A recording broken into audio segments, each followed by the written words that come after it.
Chers amis, bonjour. Nous arrivons aujourd'hui à une des parachiotes les plus centrales dans toute la conception juive et qui apparaît d'un horizon strictement imprévu. Le peuple juif est en route en terre d'Israël. Il s'apprête à rentrer en terre d'Israël et pour arriver à l'adresse adéquate, il faut qu'il traverse ou qu'il approche le royaume de Moab. Et voici que cette royauté de Moab est tellement effrayée, persuadée que le peuple juif va s'emparer de son territoire alors qu'il y a eu un ordre parfait de Akadosh Baruch Hu extrêmement précis qui interdisait cela, étant donné les rapports familiaux entre Moab et le peuple juif. Mais la terreur s'est emparée d'eux. Pas seulement d'eux, mais de beaucoup d'autres. Le peuple juif est de passage.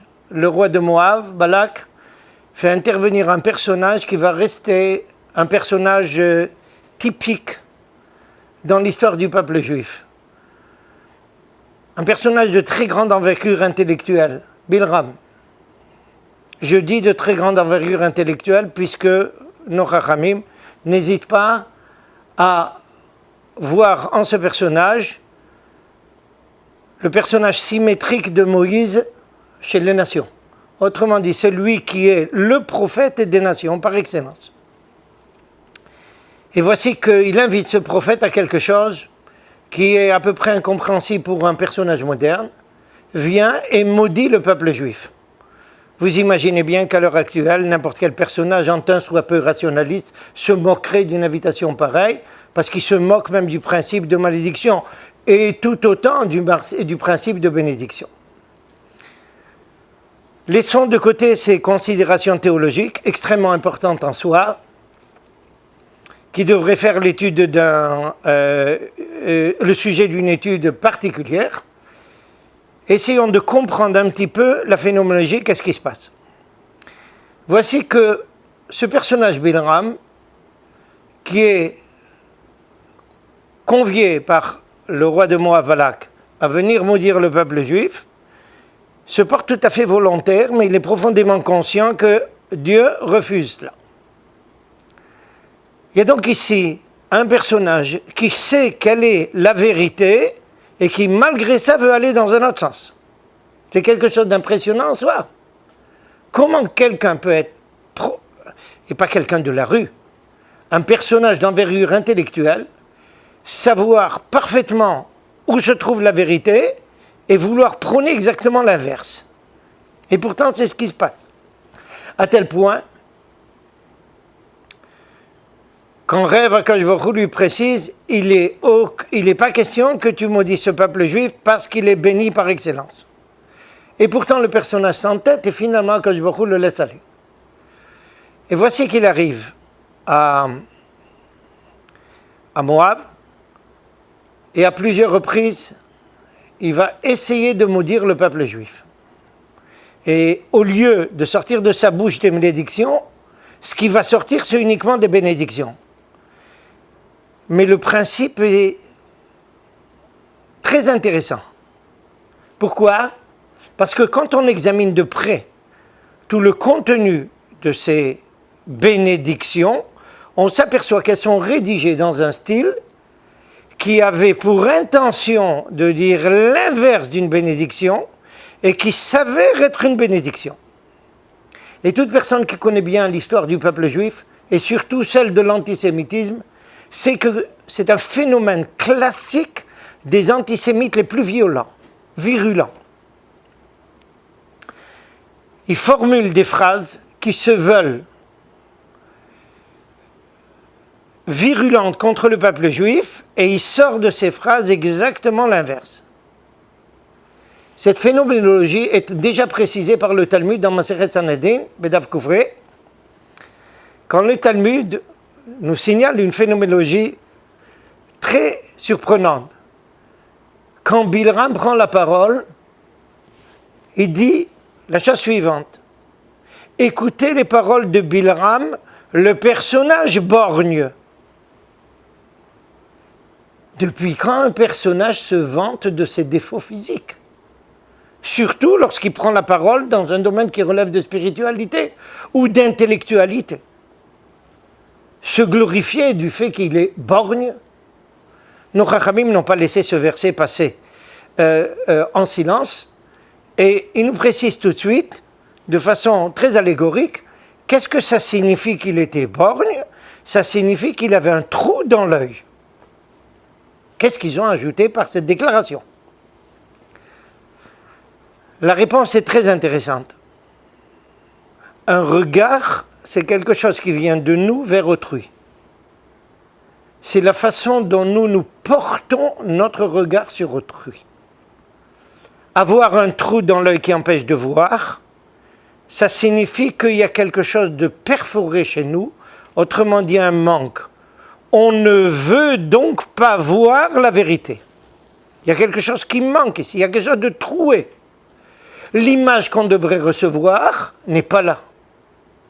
Autrement dit, c'est le personnage qui regarde la réalité, mais qui reçoit le message inverse de ce qu'il aurait dû recevoir.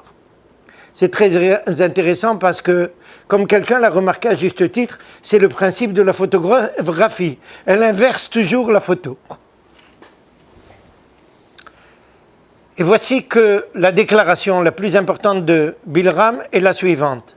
Ram levad adishkon ou bagoim lo itrashav. Une phrase qui est insupportable pour les nations et insupportable même aux yeux de beaucoup de juifs.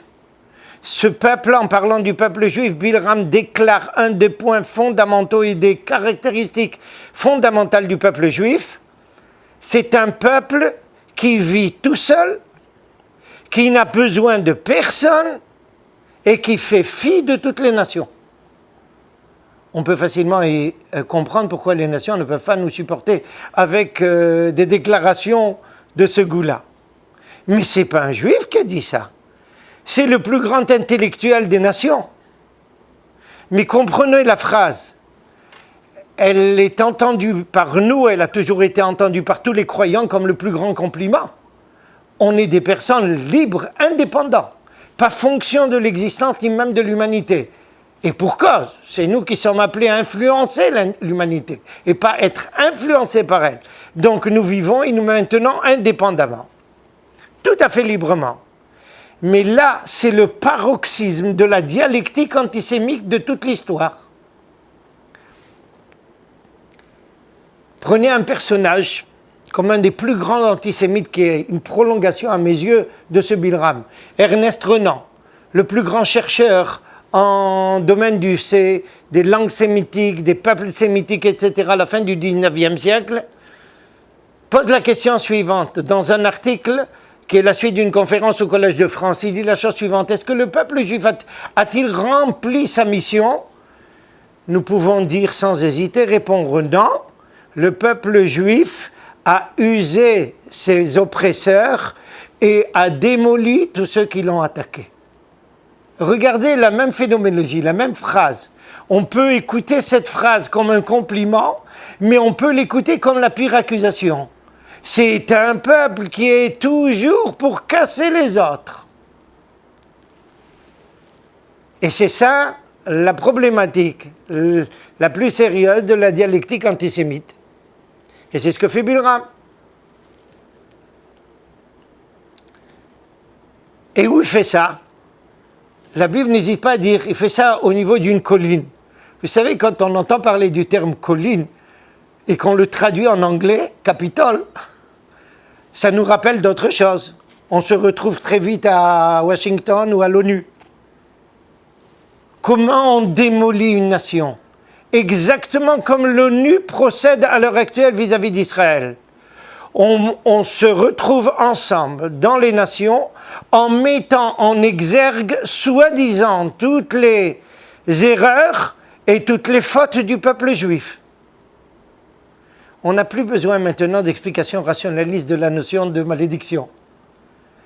Pourquoi? C'est exactement ce qui se passe maintenant parmi les nations. On accuse l'État d'Israël, on accuse le peuple juif de toutes les fautes qu'il n'a jamais connues.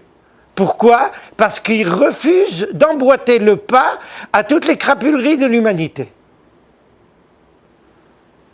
Et on le présente comme quelqu'un qui ne va pas avec tout le monde. Mais c'est vrai. C'est exactement ce qu'a dit Bilram, on ne va pas avec tout le monde, parce qu'on refuse d'être immoraux comme les autres. On refuse de tomber dans le panneau et on refuse de céder au mal, on refuse de céder à l'injustice. Et pourtant, c'est ce qui se passe un peu partout dans le monde. Vous pouvez massacrer 300 ou 400 000 personnes en Syrie, personne ne dira un mot. Vous touchez au moindre Palestinien et voici que le peuple d'Israël, le moindre Palestinien qui nous attaque, qui met le feu à nos terrains, qui bombarde nos femmes et nos enfants, et nous sommes devenus les personnages crapuleux. Nous ne sommes pas comme tout le monde. Effectivement, nous ne sommes pas comme tout le monde. Et nous refusons d'être comme tout le monde. Mais pour nous, c'est un compliment. Et cette volonté de salir Israël, Bilram en est l'expression, et tout ce qu'on a vu dans l'histoire, ce n'est qu'une prolongation, sous des formes différentes, des habits un peu distincts. Pas plus que cela. Mais ça ne marche pas parce que ça retourne toujours comme un compliment pour le peuple juif. Les gens bien pensants, les gens qui gardent un peu de droiture, s'aperçoivent que tout ceci est un faux. Comment à ce moment-là faire tomber Israël? Et parce qu'on tient, quand on est antisémite, à le faire tomber, parce qu'on est incapable de supporter quelqu'un qui veut nous amener dans le droit chemin, eh bien, il reste une dernière solution qui est très utilisée aujourd'hui et très en vogue.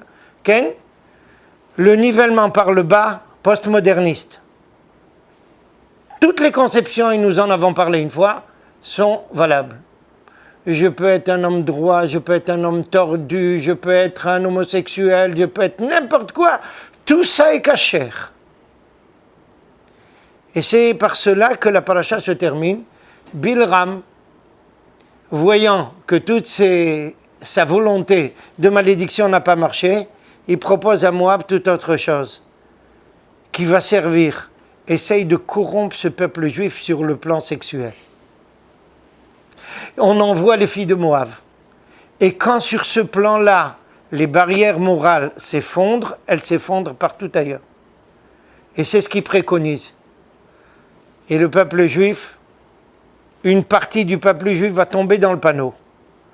Mais grâce à un personnage comme Pinchas que nous verrons Bezat Hashem la semaine prochaine, de la famille des Kohanim, autrement dit de ceux qui comprennent qu'est-ce que c'est les notions de sainteté, des notions de Kedusha du peuple juif, va mettre un holà à cela, durement, mais il va mettre un holà à cela et sauver comme ça le peuple juif et lui redonner sa dimension de peuple qui va éduquer l'humanité. Et c'est pour ça qu'on termine la Haftara de ce Shabbat. Vehaya she'erit Yaakov bekerev amim rabim ketal me'et Hashem kirvivim alei esev. Ce peuple-là que Bilram a voulu maudire, il sera la rosée de toutes les nations, dit le prophète Micha, Miché en français. Pourquoi il sera la rosée qui arrose ici et qui revivifie, qui permet de retrouver les forces vitales? Et bien, Bezat Hashem, c'est toujours comme ça que le peuple juif se relève. Même quand quelqu'un l'a fait chuter, il retrouve les forces pour remplir son rôle de rosée de toutes les nations. Shabbat Shalom.